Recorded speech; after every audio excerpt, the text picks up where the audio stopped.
uzak tutmanız gerekir. Kısaca burada parçacıklarda gördüğünüz gibi devam et abi. Parçacıklarda gördüğünüz gibi arkadaşlar farkındaysanız havada dönüyorlar. Nasıl oluyor? Parçacıklar arkadaşlar yüklü parçacıklar. Yüklü parçacık olduğunda ne yapıyorsunuz? Bir elektron mıknatısı kullandığınızda onları havada tutabilirsiniz.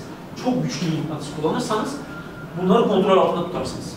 Bu da süper elektron mıknatısı. Bu yapının, dev yapının tam ortasında süper elektron magnet geçer. Bobin. Süper elektronlar burada kullanılır. Baktığınızda yapının hiçbirinden fark edemeyeceğiniz bir şey. Ama o olmazsa bu reaktör çalışmaz.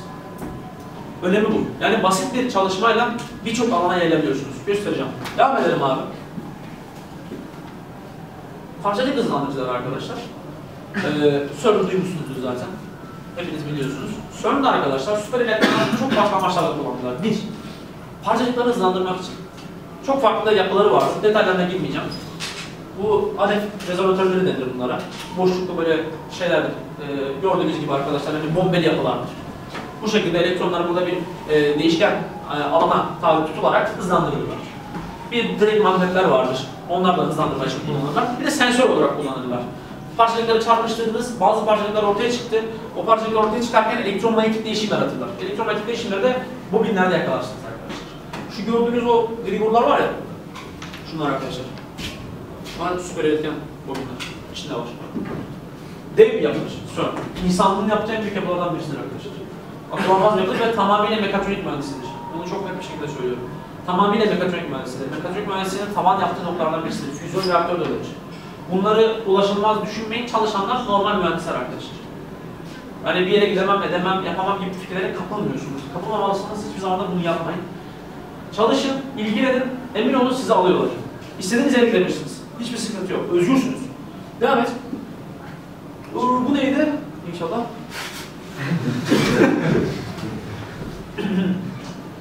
Ha. Falan filan. Arkadaşlar dediğim kaviti, buna işte rezonatör deniyor arkadaşlar. Süper iletken malzeme kullanıyorum. Niobium kaviti deniyor bunlara. Sıvı elimle soğutuyorsunuz ki CERN'ü biliyorsunuz 4.2 Kelvin'e soğutma sebepleri bu zaten işte. İçinde bu tür hızlandırıcı parçalar olması. Buna bağlı olarak arkadaşlar, gitti. Geliyorum. Geçiyorum böyle. Şöyle alalım.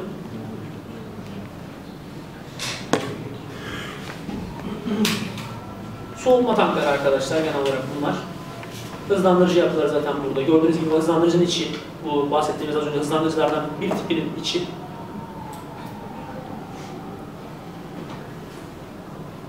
Şu şekilde bir yapı arkadaşlar. Nasıl bir etkileşimi var derseniz. Onu da şuradan çözümlüyorum. Parçacıklar arkadaşlar geliyor. Şuradan hızlandırılarak devam ediyorlar. Burada göstereceğim şu anda. Şu şekilde arkadaşlar bir dalga esnasında frekansları yükseltilerek ışık hızı frekansına çıkarılarak hızlandırılıyorlar. Bu şekilde bir çalışma mekanizması var. Sınav kısmı. Şimdi peki bu çalışma sadece CERN'de mi? Hani CERN bu kadar ünlü de arkadaşlar. Sadece CERN yok. CERN birçok ülkenin beraber çalıştığı bir yer. Bunu unutmayın. CERN sadece İsviçre yapmıyor yani. Hani birçok ülke orada var zaten. 55 yılından beri geliştiriliyor. Ki Türkiye'de de hızlandırıcı merkezimiz var arkadaşlar. Ben burada çalışıyorum şu anda. Bunları anlatma sebebim şu arkadaşlar. Ülkemizde bir şeyler var, hani yokmuş gibi geliyor. Çalışılıyor, ilerleniyor. Ülkemiz yüksek teknolojiyi yakalamaya çalışıyor. Tamam, geleneksel teknolojilerde hala geriyiz ama yüksek teknolojiyi yakalarsanız arkadaşlar, geleneksel teknolojileri de yukarıya çekersiniz. Unutmayın. Çünkü bu teknolojiler arkadaşlar, yaptığınız işin maksimum kaliteli çıkmasını sağlıyor. Siz yüksek teknoloji yapmayı başarırsanız, diğer her şey mükemmel olmaya başlar. Bunu unutmayın. Burada Ankara'da, Gölbaşı'nda, Ankara Üniversitesi'nin Gölbaşı kampüsünde hızlandırıcı merkezimiz var. Ben burada çalışıyorum şu anda, belirli mühendislik problemleri üzerinde çalışıyorum. Bu bir işte elektron devletini, elektron gönderiyorsunuz içerisinden. Kontrol ederken bir izleme aygıtı. Bununla ilgili mühendislik problemleri çözmeye çalışıyorum. Devam et abi. Bu arkadaşlar şu anda orada kuruluyor hızlandırıcı. Şu an kurulduğunda hem şahit oluyorum ki büyük mutluluk, hem ülkemde böyle bir çalışma oluyor. Hem de sevdiğim bir alanda buna tanık oluyorum. Harika bir şey bu. Burada bir lineer hızlandırıcı var arkadaşlar. Bu lineer hızlandırıcı nereden başlıyor? Şuradan başlıyor arkadaşlar. Buradan bir elektron tabancası denilen bir sistem var. Onunla elektronlar gönderiliyor voltaj altında. Yavaş yavaş voltaj değerleri yükseltilerek hızlandırılıyorlar. Belirli aşamalarda yapıyorlar arkadaşlar. Yaptığım çalışmalardan birisi de direkt burayla ilgili zaten. Yani şunu anlıyorsunuz. Mühendislik dediğiniz arkadaşlar, mekatronik mühendisi olarak orada çalışıyorum şu anda. Ve yaptığınız olay ciddi bir iş. Yani gerçekten ciddi bir iş. Hem mutluluk duyuyorsunuz, onur duyuyorsunuz. Hem de ciddi bir şey olduğunu anlıyorsunuz. Çünkü burada bana verilen sistemlerin birinde bir hata yapacak olsam bu sistem çalışmayacak. Belki bozulacak, belki tehlikeli bir sonuca sebep olacak. O yüzden işimi iyi yapmak zorundayım. O yüzden mekatronik mühendisinin ne yaptığını, ne yapması gerektiğini çok iyi bilmem gerekiyor. Bunlar önemli şeyler arkadaşlar. Felsefenizin sağlam olması lazım. Teknik bilgiler öğrenilir. Her şekilde öğrenilir. Ama felsefeniz sağlam olsun. Mekatronik mühendisliği felsefeniz sağlam olsun. Bu bir işte bu neydi? Güç kaynağı sağlıyor. Bu yüksek voltaj sağlıyor. Devam et abi. Başka bir konuya gelelim. Süper iletkenler dedik, akıma direnç göstermiyor dedik, manyetik özellikleri var dedik. O zaman ne yapabilirsiniz? Enerjiyi depolayabilirsiniz arkadaşlar. Enerjiyi kayıpsız bir şekilde depolayabilirsiniz. Ne tip örnekleri var? İki tip örnekleri var arkadaşlar bunlar. Genel olarak kullanılan bir flywheel enerji depolama sistemleri isim verilir bunlara. Uçan tekerlek enerji depolama sistemleri denir. Bu sistemler arkadaşlar yüksek teknoloji bir alandır. Tamamen yüksek teknolojidir. Ve örneğin NASA gibi kurumlarda hani derin uzay görevlerinde kullanılır. Nasıl bir yapısı vardır? Hızlıca bahsedeyim arkadaşlar. Amaç şu. Gereksiz enerjiniz mi var? Boşa mı gidecek normalde? Onu alın. Dönen bir nesneye aktarın arkadaşlar. Bunu kayıpsız bir hale getirin. Ve ondan zamanı gelince gerektiğinde tekrar alın. Flywheel'in temel mantığı budur. Biz bitirme projemizde, Kadir Hocam'la beraber gerçekleştirdiğimiz bitirme projemizde bir elektrik motoru tasarladık. Yani bu sistem için bir elektrik motoru tasarladık. Bu hani tasarlamakta olduğumuz bu flywheel sisteminin bir çizimi. Basit bir hem görsel olsun, anlaşılır olsun diye böyle bir çizimde bulunduk. Şu arkadaşlar normalde havada duruyor. Şu şekilden ötürü pek net değil biliyorum. Altında süper iletken malzeme var arkadaşlar. Süper iletken malzeme ne demiştim arkadaşlar? Havada tutup kitleme özelliğine sahip. Değil mi? Siz bu sayede ne yapıyorsunuz biliyor musunuz? Normalde bu malzemeye sahip olmasanız bunu farklı boyutlarda, yani 3 boyutta denetlemek zorundasınız. Ve denetledikten sonra elektromanyetik eğleyicilerle, elektromıknatıslarla arkadaşlar bunu dengede tutmak zorundasınız. Ve bunu hani gerçekten karmaşık kontrolörler sayesinde yapacaksınız. Süper iletkenler bu noktada devreye giriyorlar. Hani bunu ortadan kaldırıyorlar. Çünkü kendileri o katılığı sağlıyor. Malzeme hatırlıyorsanız ne şekilde koyuyorsa kalıyordu değil mi? İşte bu özelliği sayesinde arkadaşlar bu aktif kontrole ihtiyaç duymuyorsunuz. Bu sayede havada tutuyorsunuz. Havada tutmanız neyi sağlıyor? Sürtünme yok arkadaşlar. Bir şey değmiyor.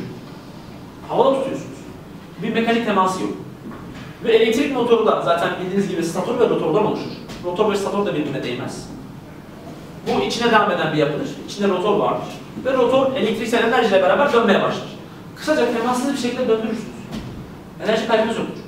Sürtünme yok, aşınma yok. Bakım gerekmeyecek. Süper iletken malzemeyi de koyduktan sonra dengeli sistem yapıyorsunuz. NASA derin uzay görevlerinde bunları kullanmayı planlıyor.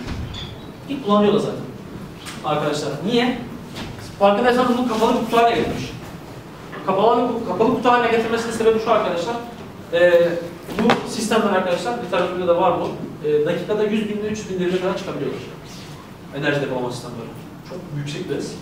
Şimdi siz atıyorum bunu burada yapacak olduğunuzda büyük bir aerodinamik kuvvetin altına gireceksiniz. Bundan kurtulmanız için de bu sefer vakumlamanız lazım. Vakumlayıp kapalı kutu içerisinde bunu tutuyorlar. Uyduya koydunuz, uyduya yerleştirdiniz arkadaşlar. Ne yapıyorsunuz? Direkt uydunuz güneş enerjisiyle çalışıyor değil mi? Güneş enerjisinde sürekli enerji almak zorundasınız. Alabildiğiniz kadar almak zorundasınız. Ama şöyle bir durum var. Tüketiminiz her zaman üretiminiz kadar olmak zorunda değil. Ve ürettiğiniz enerji zaman boşa gider, depolamazsınız. Yakıt pilleri, yakıt hücreleri ve kimyasal yapılar var. Ama bunların sıkıntısı şu, ömürleri kısa. Hızlı aşınıyorlar. Ama bu elektromanyetik bir, elektromekanik bir yapı, aşınmıyor, sürtünme yok. Siz bu yapıyı bir uyduya koyduğunuzda, gerektiğinde kontrolör yapısıyla beraber gerekli enerjiyi, gereksiz normalde dönüşecek enerjiyi alırsınız, depolarsınız ve gerektiğinde kullanırsınız. Uyduyu gönderdiğinizde arkadaşlar 2 gün sonra gelmesini beklemiyorsunuz. Uydu 20 yıl sonra uzayda bir yerde ölüyor. Yani o göreve devam etmek zorunda. Enerjisini korumak zorunda. Mühendislik burada devreye giriyor arkadaşlar. Bunlar uç noktalar bizim alanımız değilmiş gibi geliyor ama bunların hepsi mekatronik alan arkadaşlar. Hepsi. Şu uçan videoyu göstermez abi.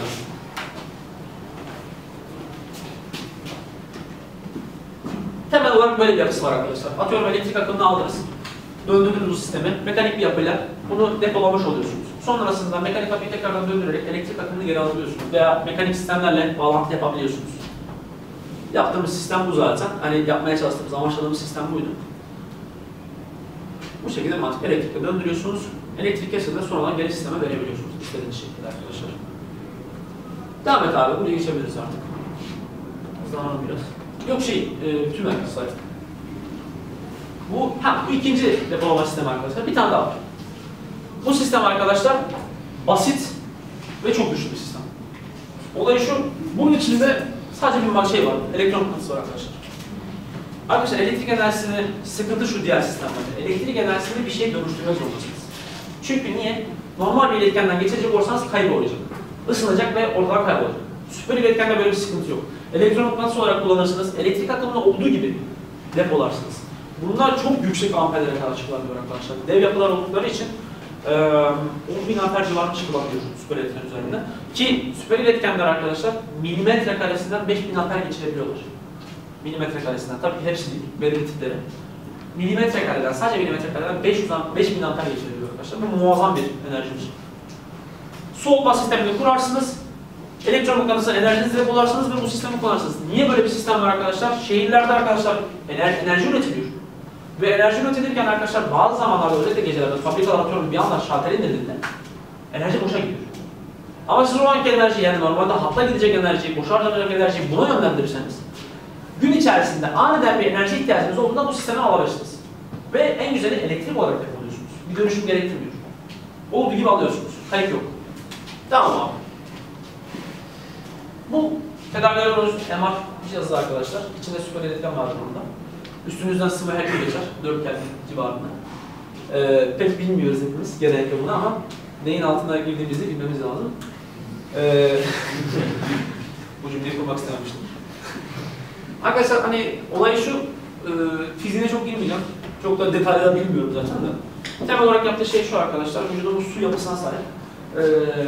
Ve siz yüksek manyetik alan yaklaşacak olursanız vücudunuzdaki tanecikler titreştirmeye başlarsınız.